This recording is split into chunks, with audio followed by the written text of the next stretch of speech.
Good day. I am Dr. Wilfredo S. Tagle, urologist, and welcome to Medical Prac Tips, a series of tips and tricks to help young doctors jumpstart their medical practice.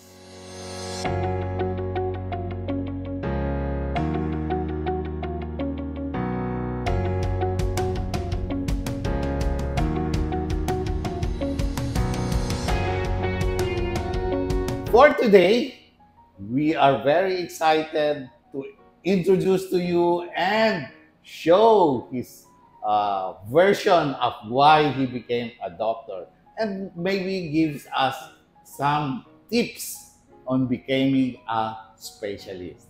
So, he is the president of the Philippine Medical Association and a surgeon. Please welcome Dr. Hector M. Santos Jr. Good morning, sir. Good morning. Hello, hello. Good morning. So, bumati ho muna kayo. Magandang umaga sa inyong lahat. And ako po si Dr. Hector Santos, ang inyong lingkod. Isang doktor, isang Surihano. Magandang umaga po. Okay, sir. Excited na ako. Paano ho kayong nag-decide na maging doktor? At what age, how early, and bakit pagiging doktor ang naging decision niyo? Not too early, but then the elementary days, studies pa ang ating focus, no? But then when I noticed that, I come from my grandparents and my grandfathers were both lawyers. I come from family of lawyers, and I had only one doctor and uncle. And so people would come in nung bata ko and they would be consulting on law with my grandfather.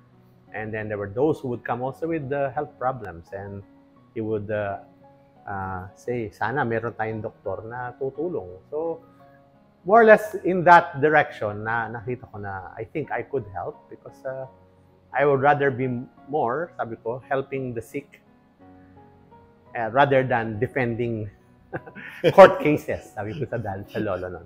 So, it's at the time around grade 3, grade 4 that I decided na I think I would like to go into medicine. How would you describe your early education from elementary, high school, college, and doctorate? Not too difficult, I would say. I was not at the top. I was at least top 3 or top 4. No? Top na rin. Medals were there yearly, and so achievements were there. So education-wise, okay lang ako. In terms of, I have my own schedule. I followed my schedule and I studied. I would say I was a very conscientious student and yet balanced kasi I was also part of the sports team. Extracurricular activities. Yes. Nagalit nga ang nanay ko na nabigyan ako ng medal sa scouting. Sumasali ako ng volleyball team competitions.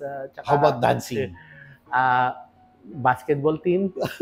And also, what was the early part was a cheer dance competition. Oh, yun ang uso nun eh. Ay, hindi pa masyado uso nun. Din ako. No. Pero ikaw yung pag nagtawag sila ng kailangan ng cheer. Hindi naman parehong kaliwang pa ako. So, I would join. And I eventually joined the dance troupe ng akong grade school for a couple of years before I went to high school. Good.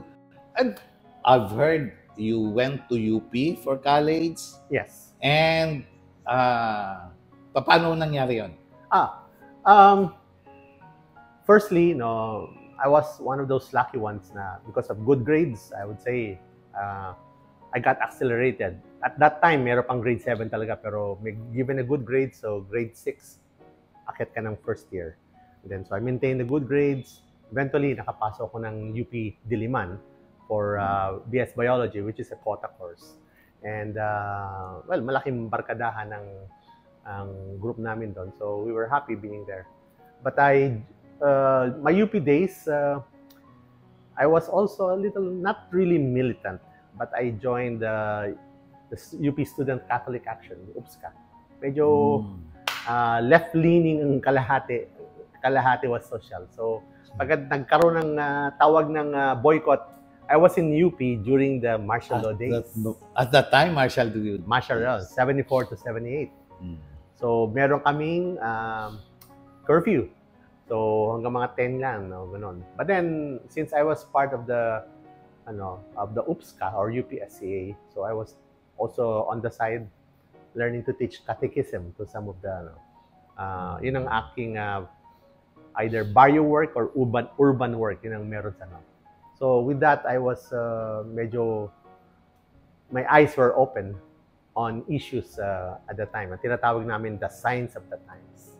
Yeah. So, yun ang open ka. So, although I'm not left-leaning, but I am more radical in my thoughts towards the government at that time.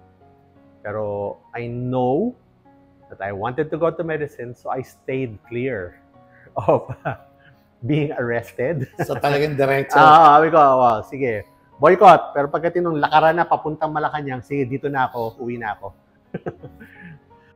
So, paano naman yun from UP, Diliman, move forward to medicine? So, med school, I was luckily accepted at University of Santo Tomas. Being a Catholic-run university, medyo happy ako doon.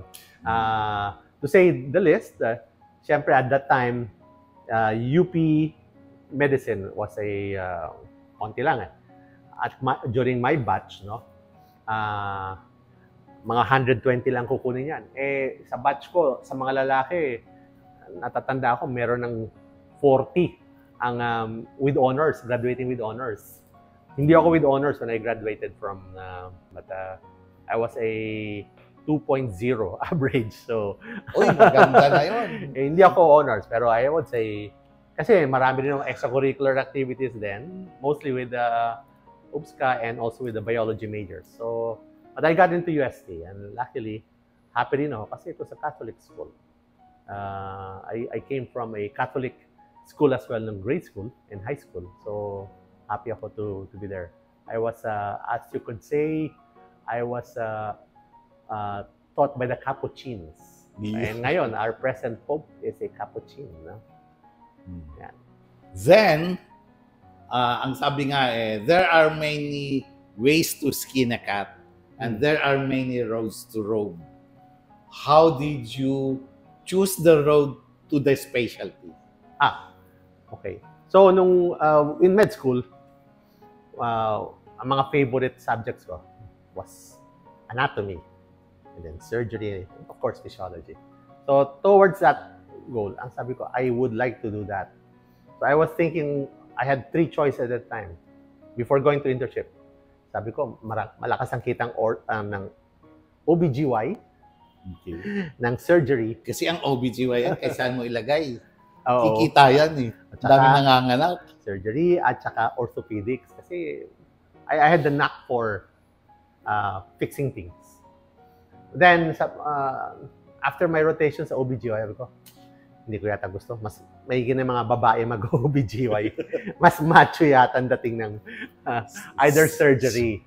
So I was going to residency in surgery. By the first year alone, I was referring for reconstruction to the plastic surgeon. I went to Veterans Memorial Medical Center for my internship and my surgery. And then, sabi ko, I think I should go in that direction kasi gusto ko nang matapos ma-complete yung treatment. I would do a major extirpation. Hindi ko masara. Tatawagin ko pa si plastic surgeon, sir, I need to reconstruct. So I decided to go in that direction. Mainly because I wanted to be able to reconstruct and because I have some good aesthetic sense. Sabi ko nga ganun. So ngayon, naging specialista ka na. Yes. Diba? So, as a specialist, plastic surgeon, ano ba yung mga greatest challenges na na-experience mo na as a specialist? Sa totoo lang, training-wise at saka those were really challenges. You will have to admit, hindi madali ang mag-training. Both for general surgery and the plastic surgery part. May sacrifices. Andyan ang mga 36 hours na nag-duty ka lahat. During my time, mas malakas pa nga yung seniority, pero nung ako na nag-senior, tinone down ko yan, sige, we do not anymore, and lalo na ngayon, we do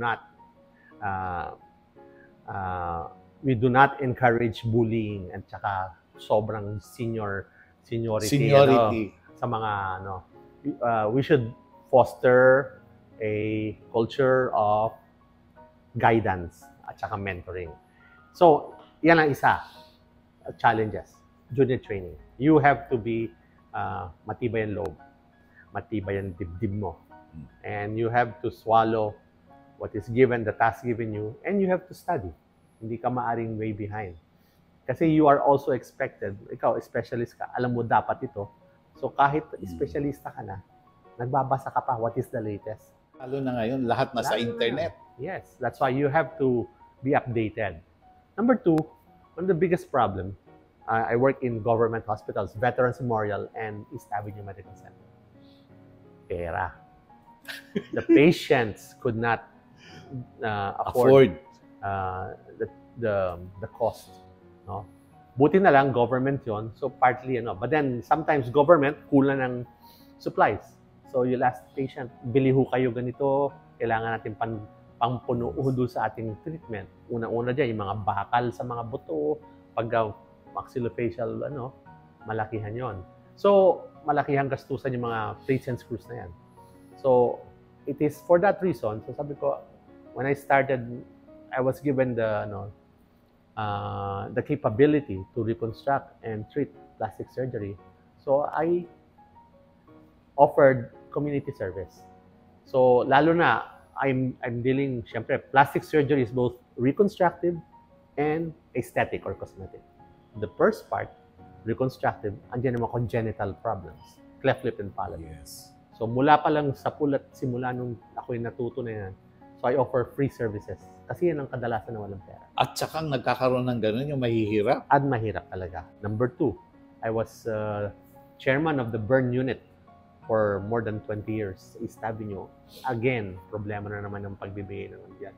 And we offer them, and kung saan makakuha ng supplies to treat them, and we give them free services na. So, ang akin lang pinaka-happiness is that I could provide these services needed by the community, and dahil God-given talent, ibalik mo sa community. Sabi nga, always return blessings. And then, andyan naman yan, and God will provide. So, if 60% of my patients are charity, reconstructive, a good 40% is for aesthetic. Those who pay, they pay up for my family life na comfortable naman ang pamilya ko. And because of that, my wife is also a pediatrician, hospital-based din siya, government. So I have 3 children. 2 of them, the oldest and the second, became plastic surgeon and a cardiologist. So the third one, ayaw mag-medical dahil she wants a life raw. Nakita niya laging nagjo-duty lahat. So, she went her way, fashion design. So, ako ay retired na from government service, but I will continue my work as a physician. And ito mga anak ko ngayon, taking over what I have to do. But I have to still continue because ito nga ako ay na-elect as president of the Philippine Medical Association. So again, trying to give back and trying to unite the doctors of the land. Problema ko talaga yan. So, para lang maibigay ang serbisyo para sa lahat, sa komunidad. Yung ating, nagkakaisa tayong lahat upang maghatid ng serbisyo para sa lahat, o universal health. Okay. So, given all those factors, lahat-lahat, what can you say is your greatest success in life? Well, greatest success is, of course, completing my medical specialty. Talagang pinaghirapan yun. And I would advise that yung mga young, you should go through that path. Seek, hindi sapat na MD ka, matapos ka. Oo, may kakayahan ka na, pero mas malaking maitutulong mo if you go to the subspecialty and get accredited specialty training for you to be able to give the services correctly to your... Actually, yun ang susunod ko. ano ang mag-i-advise mo sa ating mga Ah, young doctors who have graduated, ang gustong-gusto lang kumita agad oh, and nagmo-moonlighting. Baka naman meron kayong magandang advice para sa kanila. yes. It is, oo, andyan yung dahil nga karamihan, like ngayon, karamihan, mental health ang problema. Nabe-burnout na sa pag-aaral, so ayaw muna nila mag-training.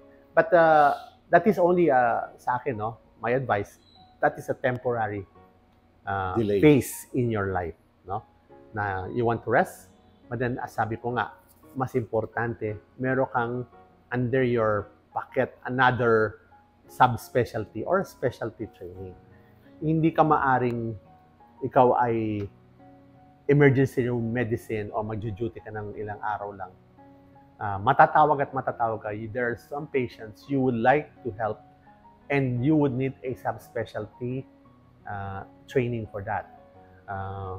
Hindi lahat, although primary care ang ating tinutulak ngayon, no?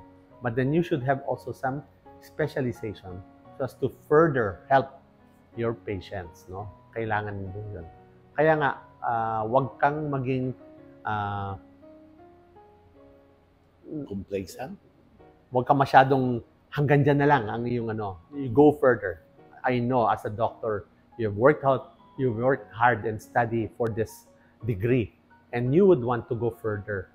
So I'm sure there is some konti nga lang kumisan specialty positions for training, but then you could wait, but then you should go and get those specialty training. Importante po yan. Okay.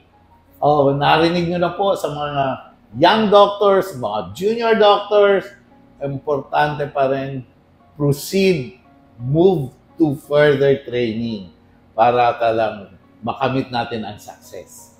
Pakinggan nyo po si Dr. Hector Santos Jr., ang President ng Philippine Medical Association. So maraming salamat po. Hopefully, maraming sumunod sa inyong landas. Thank you very much, sir. Salamat. And sana ay maraming makinig. Okay. Thank you.